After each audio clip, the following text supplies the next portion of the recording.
नमस्कार, जय हिंद। आप सभी का स्वागत है आज की सेशन में। हल्द्वानी में वायलेंस हो रहा है और इसके पीछे का जो रीजन है वो शायद आपको लॉ और हमारे कुछ इंडिपेंडेंस के आसपास की चीजों से गुजरने के लिए मजबूर करेगा। जो नाम हम आपको देने वाले हैं वो है नजूल लैंड या नजूल भूमि।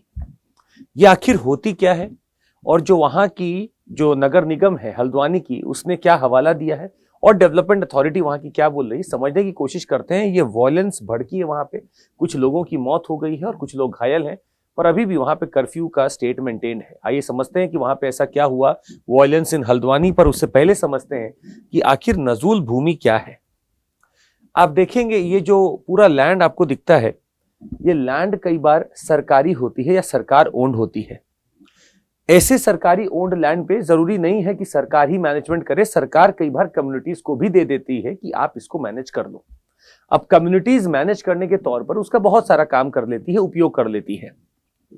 जरूरी नहीं है ये सरकार इसको ओन करे या इसको ऑपरेट करे।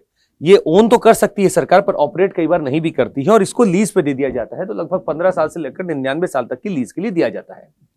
अब ये पावर सरकार के पास है कि अगर इसका लीज खत्म हो रहा है तो वो सरकार के हाथ में कि उसको लीज वापस रिन्यू करना है, कैंसिल करना है या क्या करना चाहती है वो। कई बार देखा जाता है मिड टर्म भी नजूल लैंड की जो लीज होती है वो खत्म की जा सकती है। ये सब लॉ में मेंटेन्ड है कि कैसे हम उसको भी खत्म कर सकते हैं। पर नजूल लैंड की बात चालू हो कहां से रही है? ये बात चालू हो रही है जब हमारे कुछ राज और रजवाड़े हुआ करते थे और वो ब्रिटिशर्स के खिलाफ लड़ने के लिए तत्पर थे। और जब युद्ध होता था तो कई बार ब्रिटिशर्स चालाकी से जीत जाते थे और जब वो जीत जाते थे तो राजाओं की या राजवाड़ों की जो जमीन हुआ करती थी उसको हथिया लेते थे। अब ये जमीन राजा की नहीं रही, ब्रिटिशर्स की हो जाती थी। 1947 जब देश आजाद हुआ, यही जमीनें जो राजाओं की हुआ करती थी राजाओं को वापस नहीं दी जा सकती थी, क्योंकि राजाओं के पास कोई प्रूफ नहीं था कि ये उनकी लैंड है। ऐसे केस में क्या किया जाए? तो हमारे पास एक सेक्शन 29 आता है हिंदू सक्सेशन एक्ट का 1956 के तहत, जिसमें राज्य सरकार ने, माइंड द टर्म, राज्य सरकार या स्टेट गवर्नमेंट ने उस लैंड को अपने ही अंदर घोषित कर दिया। मतलब ये सारी जो जमीन है जो किसी और की नहीं है वो राज्य सरकार की ही होती है। यही नजूल लैंड है जो सरकार ओन कर रही है और इसी नजूल लैंड पे बहुत सारे काम के लिए वो किसी को भी लीज पर दे सकती है। ये नजूल लैंड ज्यादातर काम आते हैं कुछ चीजों को बनाने में। फॉर एग्जांपल हॉस्पिटल बन सकता है वहां पे, कोई चैरिटी का इंस्टीट्यूशन बन सकता है, किसी एनजीओ को दिया जा सकता है, कोई बिल्डिंग बन सकती है, या फिर हो सकता है पंचायत की बिल्डिंग भी नजूल लैंड्स पे बन जाती है। अब यहां पे लोगों के मन में एक भेद आ रहा होगा कि कैसे नजूल लैंड वक्फ लैंड से अलग है। आप गौर सुनिएगा इसको। नजूल लैंड सरकार ओन करती है पर ऑपरेट नहीं करती है, वो लीज पर दे सकती है। वक्फ लैंड की जहां तक बात आती है, वक्फ लैंड परमानेंटली डेडिकेटेड है रिलीजियस, चैरिटेबल और पायस पर्पसेस के लिए as per the Muslim law, जिसको वक्फ बोर्ड देखता है, वहां निर्णय लेता है कि क्या करना है। और अब जो सेंट्रल वक्फ बोर्ड है वो पावरफुल इतना भी है कि वो सरकार को भी एडवाइस कर सकता है कि किस वक्फ बोर्ड की जमीन को कैसे इस्तेमाल करना है। तो वक्फ बोर्ड का बिल्कुल एकदम डिलिनेटेड हो गया कि आपको पायस पर्पस के लिए ही करना है, आपको चैरिटेबल पर्पस के लिए करना है या रिलीजियस पर्पस के लिए आपको करना है, वो मेरी वक्फ लैंड है। अच्छे खासे मात्रा में वक्फ लैंड भी अवेलेबल है भारत में। पर नजूल लैंड में ये फिक्स नहीं है कि आप वहां पे क्या करेंगे। जरूरी नहीं है कि सिर्फ चैरिटी हो, जरूरी नहीं हॉस्पिटल ही हो, और जरूरी नहीं है कि उस पर रिलीजियस काम ही किया जाए। अब हल्द्वानी पर चलते हैं और समझते हैं कि वहां पे क्या हुआ। हल्द्वानी में यही केस बना और नगर निगम ने 30 जनवरी को एक सर्व किया नोटिस डेवलपमेंट अथॉरिटी के साथ कि आप या तो इसका प्रूफ दिखाएं कि आपकी जमीन है, और उस जमीन पर एक मदरसा और एक मस्जिद बना हुआ था। तो उन्होंने 30 जनवरी को उनसे मांगा गया कि आप हमें जवाब दें, नहीं तो हम डिमोलिश ड्राइव कर रहे हैं बहुत दिनों से, ये भी शायद उसमें आ सकता है। सड़क के किनारे ये सब बना हुआ था। अब इन्होंने पिटीशन फाइल की हाईकोर्ट में और हाईकोर्ट में एक बार सुनवाई हुई पर कोई डिस्कशन नहीं हो पाया। अगले डेट डाल दी गई थी जो कि 14 फरवरी है। पर इसके पहले ही यहां पे डिमोलिशन ड्राइव हो जाती है और डिमोलिशन ड्राइव से भड़के कुछ लोग आक्रोश में आकर वहां पे एक वायलेंस क्रिएट करते हैं जिसमें कुछ लोग मर भी जाते हैं।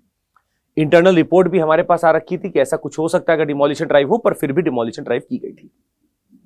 अब लोग ये बार बार बोलते हैं कि आप जब तक केस आपका सॉल्व नहीं हो जाता तो आपको ये नहीं करना चाहिए था। हालांकि नगर निगम की तरफ या अथॉरिटी की तरफ से ये बार बार हवाला आ रहा है कि वो लैंड नजूल की है और कोर्ट ने स्टे तो नहीं लगाया था। कोर्ट ने बोला था कि अगली डेट है, पर स्टे नहीं लगाया था। और यहां पे जो वकील हैं, जो पिटिशनर है, उनकी तरफ के, उनका कहना है कि आपको वेट करना चाहिए था जब तक केस सॉल्व नहीं हो जाता या फिर कोर्ट एक ओपिनियन अपना नहीं दे देती। पर ऐसे किसी भी केस में शायद जब वेट नहीं किया गया, ब्यूरोक्रेसी वहां पढ़ के एक्शन ले लेती है, तो ऐसी चीजें जो वहां उत्पन्न हुई देखने को मिलती है। तो वक्फ लैंड नजूल लैंड से अलग है, और नजूल लैंड सरकार की भूमि है और सरकार जब चाहे उसका लीज कैंसिल कर सकती है। वहां पे ऐसी चीजों को बनाना जो रिलीजियस एंगल का हो, कई बार ये मकसद भी लगता है कि आप क्या इसको रखना चाह रहे हैं। जरूरी नहीं है एक ही रिलीजियस का वहां पे एंगल हो, बहुत सारे और भी रिलीजन के हो सकता है, हमारे हो सकता है नजूल लैंड पे बने हो। तो अगर यहाँ पे लैंड का यूसेज इन चीजों में जाता है तो कई बार पर्पस अलग लगने लगता है, और डिमोलिशन ड्राइव में कई बार वो चली भी जाती हैं, जो फिर शायद भावनाओं को ठेस पहुंचाती हैं। तो हमारे लिए जो समझना था वो वक्फ वर्सेस नजूल लैंड है, और हमारे लिए ये भी समझना है कि क्या लैंड रिफॉर्म वाकई में इतना अधूरा अभी भी है कि हमें अभी तक भी नहीं पता कि हमारे पास कितनी नजूल लैंड है, कितनी वक्फ लैंड है, या ऐसी कौन सी लैंड है जो अभी भी हम लोगों को दे सकते हैं, मदद कर सकते हैं। अब समय आ चुका है ये भी कि हमें लैंड का सही से सर्वे करके इसका डिजिटल एंट्री कर लेना चाहिए, so that anyone can identify कि कहां पे लैंड है, किसकी लैंड है और क्यों लैंड है।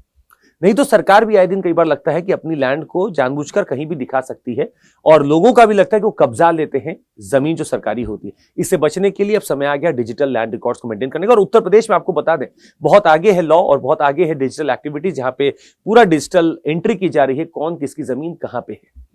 आज के लिए बस इतना ही। आप तो ऐसी चीजों के लिए अगर आपको जुड़ना हमारे साथ, तो आप ले सकते हैं अनअकैडमी का कोई भी सब्सक्रिप्शन, जिसमें आपको पूरा पैकेज मिलता है, और उस पैकेज में आपको जीएस हो, क्रैश कोर्स हो, सीसैट का कोर्स हो, या कोई भी मेंस का कोर्स हो, सब एक साथ मिल जाता है। बार बार आपको पैसा नहीं देना पड़ता है। साथ ही में ऑनलाइन वर्टिकल भी हमारा अब ऑनलाइन लॉन्च हो चुका है, और इंग्लिश में ये पूरा रहने वाला है, सो देख सकते हैं, आप इसको भी ले सकते हैं। The classes are going to begin from February 13th। CMC is the code that you can use and enroll. And Lakshya batch Hindi माध्यम है, 16 फरवरी से चालू हो रहा है। CMC कोड सेम लगाएंगे, 50% ऑफ यहाँ भी पा सकते हैं।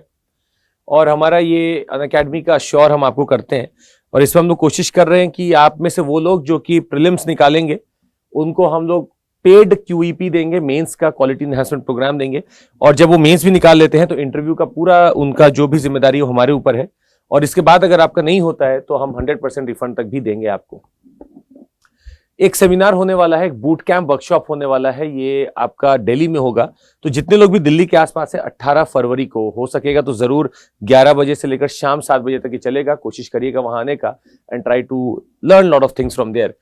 प्लस हमारे पास ऑप्शनल्स भर भर के हैं, आप देख सकते हैं, सारा ही ऑप्शनल है, जिसमें से आपको जो चुनना है आप देख सकते हैं।